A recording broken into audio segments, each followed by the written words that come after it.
Chicken Korma.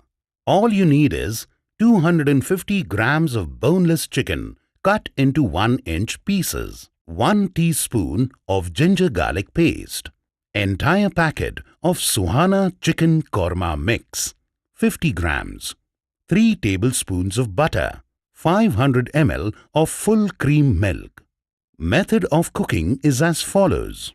Marinate chicken pieces with ginger garlic paste for 15 to 20 minutes. Sauté marinated chicken in 2 tablespoons of butter for 12 to 15 minutes on a medium flame and keep aside.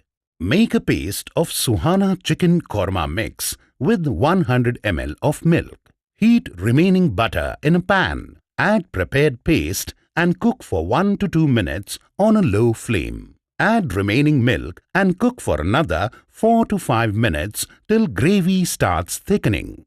Add sautéed chicken and simmer on a low flame for 5 to 6 minutes until the gravy thickens.